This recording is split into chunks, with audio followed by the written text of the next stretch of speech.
Many others. Thank you so much for being with us this morning. Thanks, guys. All right, Kcal News Mornings at 9 starts right now. The morning traffic jam in LA made much worse. A stretch of the 10 freeway near downtown closed, creating a massive emergency. Is there a timeline for when the freeway might reopen? For the drivers who need to go through or get around the affected zones, what are the best alternate routes? It is dry to start the week, but our first storm of the fall will arrive pretty soon. Coming up, we'll talk about the timing of when the rain begins, when it moves out.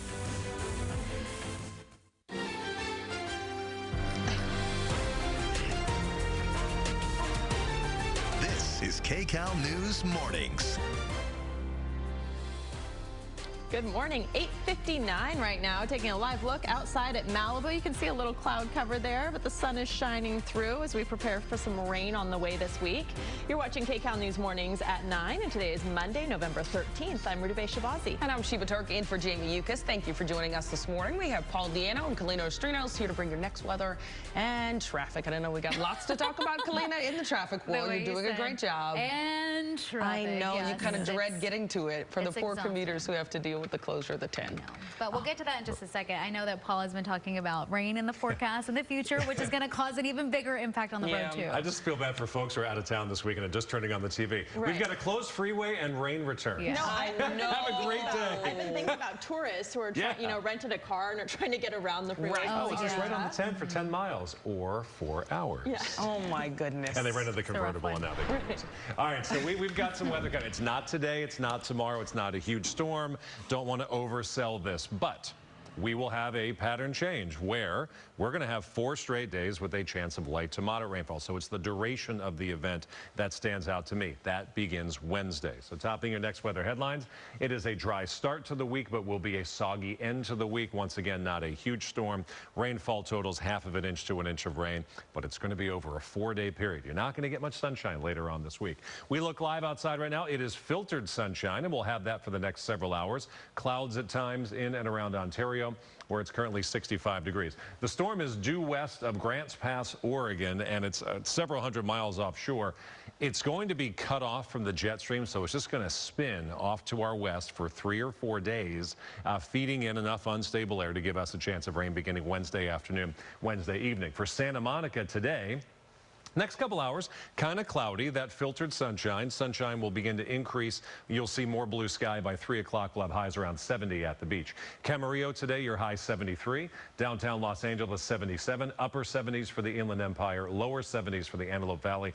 Orange County, Santa Ana, 74. We'll talk more about that rain and how long that rain's going to stick around coming up in a few minutes.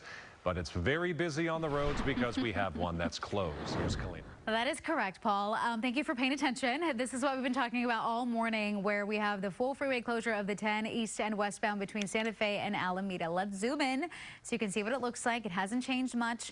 This is the little closure area here with all the black that you're looking at. You can't take the alternate routes this morning. We have also the on-ramp closed off eastbound side of the 10 between the 110 and Alameda, so keep that in mind. But the alternate routes this morning would be the 5, the 110, the 101. We are seeing traffic on the 5 northbound and southbound, also on the 110 north and south as well, and on the 101, but those are your best options to get around it. Do have travel times for you here. The 710 in the middle, that'll take you 25 minutes between the 405 and the 5 freeway. And here's a look at the 405 right at Santa Monica Boulevard, where you can see traffic continuing to build. And leaving you with a look at the Inland Empire, where traffic is actually improved on the 91 and also on the 15. Ruta, back to you. Kalina, thank you. Crews are in downtown LA to assess the damage left by the massive pallet fire that shut down the 10 freeway. Kcal News reporter Cara Finstrom is live in downtown LA with more on the cleanup efforts and the repair plans. Cara? Good morning. Within the last hour here, crews, including us, were asked to move out of the street so that heavy equipment could start rolling through these gates, which have been opened and into place. That's a good sign. Engineers preparing to tackle the unstable, burned overpass. The shutdown of the 10 impacting hundreds of thousands of Angelenos, and you can see some of the Caltrans workers now going in. This morning, the mayor said it will be treated as an emergency. It's disrupting in every way. Whether you are talking about traveling to and from work or your child care plans and the flow of goods and commerce, this will disrupt the lives of Angelenos. Yesterday, Mayor Karen Bass there toured the debris with Governor Gavin Newsom. State leaders report at least 100 columns have been damaged and that the deck itself may need to be at least partially demolished. They also say the 2 reports that were needed before real work could get underway, those are pretty much done. A hazmat report underlining needed safety precautions and the fire marshal report. This fire began early Saturday in one pallet yard beneath the overpass, then spread to another. At this point, what sparked it, not clear. The governor says investigations are underway into the possible impacts of nearby homeless encampments, as well as how the area beneath the overpass was being used by the entity that has been leasing it. Back here live, we have walked to the corner of Alameda and 14th, where you can see the traffic continuing to build here on nearby streets. It's actually flowing in one direction, but the other just has been stopped all morning long. Much of this morning's news conference with the mayor did focus on helping commuters get around this mess, and we do expect to have another update. You can see a lot of trucks coming through here as well.